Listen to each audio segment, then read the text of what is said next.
Is it mere coincidence? Just some bad things happening at the same time? Or is it a sinister plot to starve the United States and cull the herd of useless eaters? History is riddled with unexplained events. You can turn back now or learn the stuff they don't want you to know.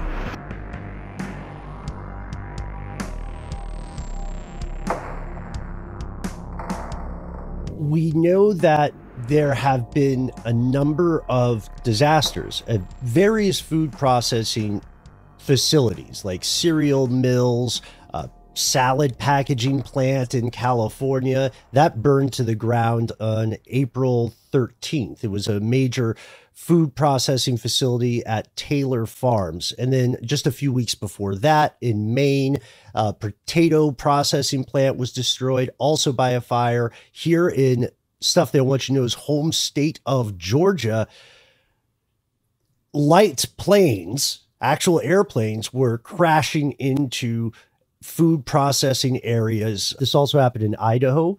Animal feed mill burned down in Louisiana in January.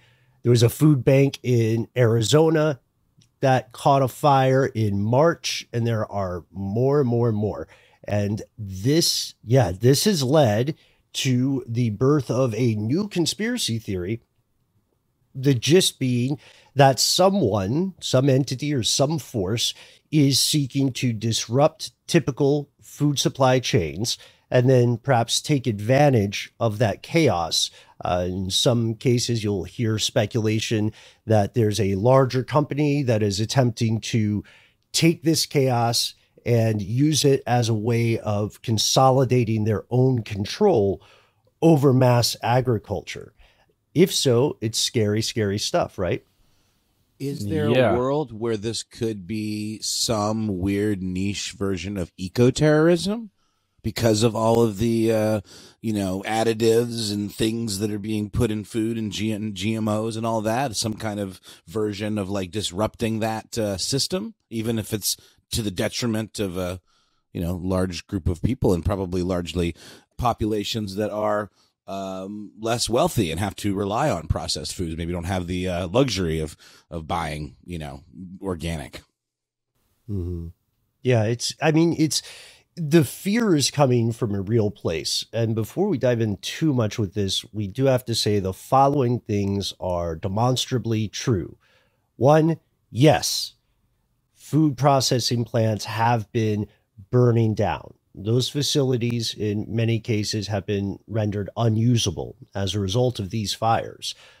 Two, we can say that anybody who lives in this country and pays attention to their bank account knows that the cost of average things are accelerating at a higher than average pace. Everything from your local quesadilla stand to wherever you buy produce, wherever you buy gas, shoelaces, gimlets for your shoes, whatever, you name it. It's more expensive in most cases than it was in the years previous. So those fears are kind of commingling and mixing and blending into this smoothie of conspiratorial thought. So if we were to look at this critically as a conspiracy theory, if we were to practice conspiracy realism, then first we would need to find out who or what would profit from the results of those disruptions, of those disasters. And in that case, usually what you're going to hear in these theories is going to be something like it's a big food brand or holding company, right? Like they'll say, oh, it's a Monsanto or it's Yum Brands or something. And their basis for that thought is that those are very, very large entities. But that's not enough. You know what I mean? That's not enough to prove the case. And if you think about it that way, let's just put that to the side for a second and we say, okay, well, what if in that case, what if there is, how would they profit? Would they buy up this stuff, or would they be able to maybe swoop in to the market and sell, like now they sell the cereal because the other place got knocked out, or they sell the potatoes, right? Something like that. have to tell you, this is not, my mind doesn't go to eco-terrorism or that, Ben. And my mind right now, just when I'm thinking about everything, it goes to warfare. When you're engaged even in a proxy war, in full-scale war with another country or superpower, one of the main targets are, supplies, specifically food supplies, and, attempting to starve an enemy out. Right. That's where my mind went. Not thinking about the profits, but that to me, what you're saying is way more plausible to me than, Russia or some other world power that, has ill intentions on us attacking our food chain in that way. I just want to say, I was just a cursory Google of my initial gut, theory, I guess, the eco-terrorism angle. I haven't seen any examples of this popping up yet in the States, but I did an article from a website called Genetic Literacy Project. Science, not ideology is their tagline. Came up saying, age of eco-terrorism, why are activists attacking the most productive part of our food industry, modern agriculture? And this is happening in Brittany, France, where a grain train was sabotaged and destroyed very recently, March 19th, in Brittany, France, and it was packed with 1,500 tons of wheat that were intended for chickens at a cooperative. So it doesn't seem like it's out of the realm of possibility that could make its way here and disrupt food chains that are seen as being less than friendly to the environment, which these massive prepackaged, industrialized processing plants certainly could be seen as.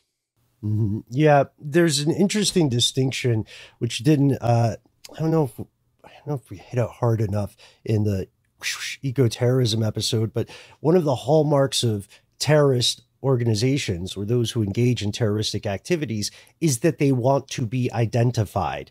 They want you to know who did it and why, right? And in that case described, in France, then that would make sense. There's probably a clear indicator of who at least claimed responsibility. This is not so. If there were some nefarious entity behind this, it hasn't identified itself as of yet. And then we also need to think about how complicated it would be to pull off this stuff. We also need to think about how strange it would be for any entity, even powerful enough to perpetrate something like this, how weird it would be for them to be so Rube Goldberg-esque about it, to make every attack a game of mousetrap such that it looks like an accident in every case. So with this, it sounds more like a super villain, Ben. It does. Like some super villain. Yeah. He's the food daddy. Yeah. There's a fantastic line in this Daily Dot article about this. This is conjecturing or positing is it mere coincidence? Just some bad things happening at the same time? Or is it a sinister plot to starve the United States and cull the herd of useless eaters? I love useless eaters. That is solid writing right there.